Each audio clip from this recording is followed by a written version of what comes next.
The reason we're here today is on Friday, the House of Representatives, where I serve, passed the Inflation Reduction Act, and the President has now signed it into law yesterday.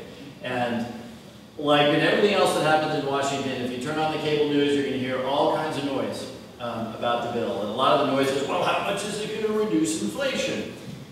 We don't know. We don't know. What we do know is that for the first time ever, we've taken a big step to, as Eva said, reducing the costs of our senior citizens' prescription drugs. And yes, there's some climate change stuff in there, and I'm happy to talk about that after we talk about the drugs.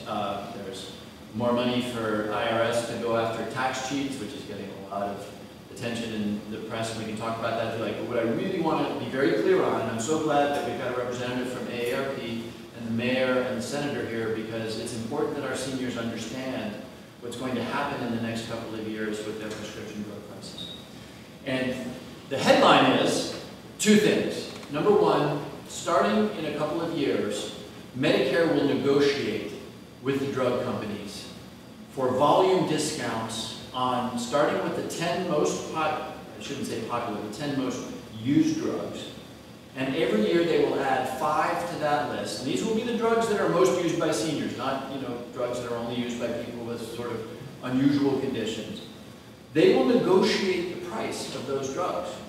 And that will result in a substantial decrease to you of the price of those drugs. So where does that come from? Back in,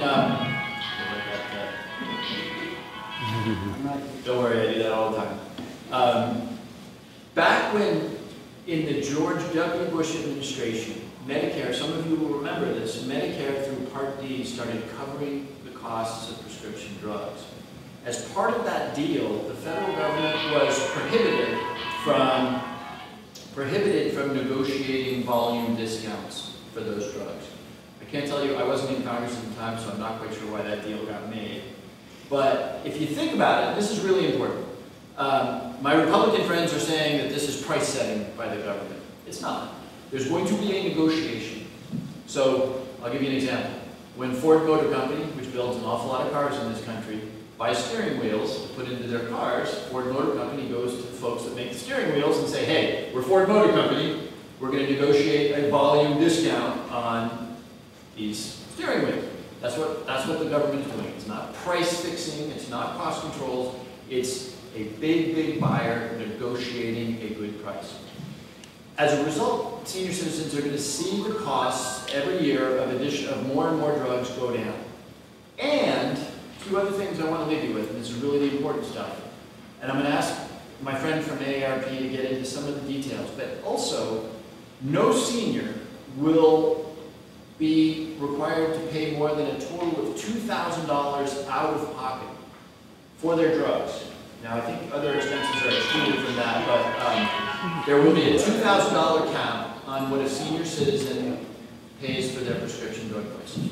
The last thing, and then I'm done, the last thing is any senior citizen who is purchasing insulin through Medicare, and we have a lot of senior citizens that are buying insulin, the price of that insulin will be capped at $35. So, that's all I wanted to be here to say today. We can talk about the climate change stuff if you like, we can talk about all the other stuff.